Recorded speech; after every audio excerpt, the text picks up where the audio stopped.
सबको नमस्कार करके मैं आरंभ करती हूँ। मैं अपनी अगली बात पर आती हूँ।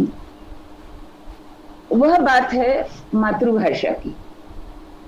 और मुझे ये बिल्कुल ही ऐसा लगता है कि जब तक हम मातृभाषा में शिक्षा की बात नहीं करते हैं और उसके साथ साथ हम भारतीय भाषाओं की एकात्मता की बात नहीं करते हैं, तब तक हमें वह जो आत्मगौरव की बात मैं कर रही हूँ उसकी दिशा में हम आगे नहीं बढ़ सकते हैं। तो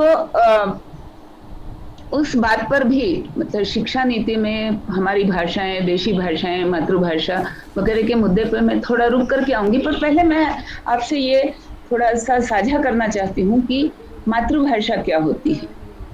तो जैसा शब्द से पता चलता है, मातृभाषा अर्थात जो मेरी माँ की भाषा है वह भाषा।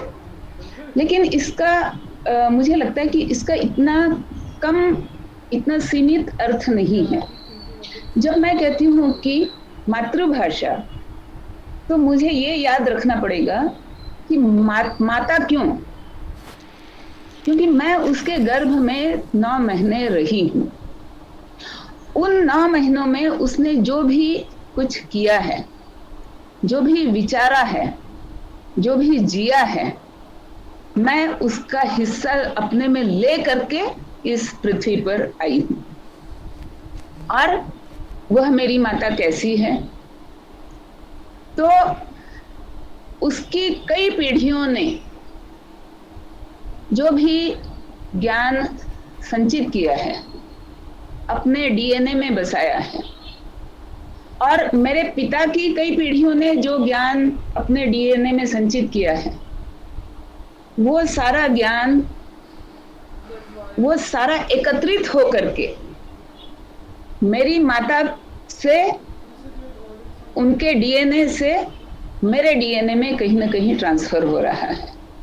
इसलिए जब मैं मातृभाषा की बात करती हूँ तो इसका अर्थ मैं ये नहीं मानती कि जो भाषा मेरी माँ बोलती है, नहीं, उस भाषा के पीछे जो उसकी कई पीढ़ियों पहले से जो उसके पूर्वजों ने जिस भाषा को या जिन भाषाओं को जिया है, सीखा है, उपयोग में लाया है, व्यवहार में लाया है, साहित्य रचना की है, और मेरे पिता के भी कई पीढ़ियों ने जिन भाषाओं में अपने विचार किए हैं, साहित्य रचना की है, संवाद किया है, वो सारी भाषाएं कहीं ना कहीं आज मेरी माता की डीएनए में है, और वो सारी भाषाएं मेरी मातृभाषा है।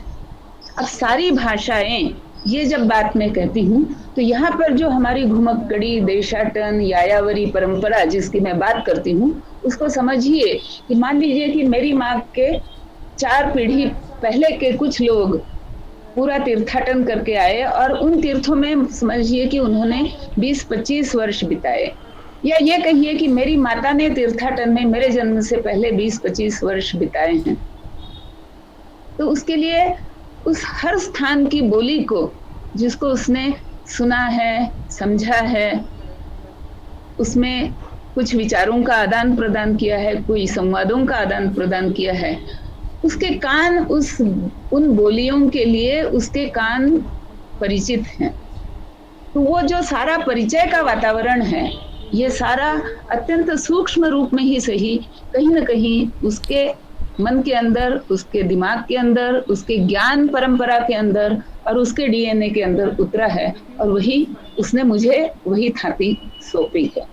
तो इसलिए जब मैं मातृभाषा की बात करती हूँ तो मुझे लगता है कि हमें ये सोचना पड़ेगा कि आज से 50 पीढ़ियां पूर्व, या जैसे हम मराठी में कहते हैं 42 पीढ़ियां, या पूरे भारत में हमारी ये परंपरा है कहने की कि 42 पीढ़ियां, तो 42 पीढ़ियों का पूरा जो संचित है वो शायद हमारे डीएनए में उतरता होगा। तो वो 42 पीढ़ियों का जो मेरा इतिहास रहा है, और उनका जिस जिस प्रकार से संवाद हुआ है, जिस जिस भावनाओं को उन्होंने झेला है या ग्रहण किया है, वो सारा का सारा आज मेरी मातृभाषा के रूप में मुझे मिला है। इसलिए जब मैं कहती हूँ कि मातृभाषा को बचाना है, तो मैं अपने देश की किसी भी भाषा को मेरी मातृभाषा से अलग नहीं मानती हूँ।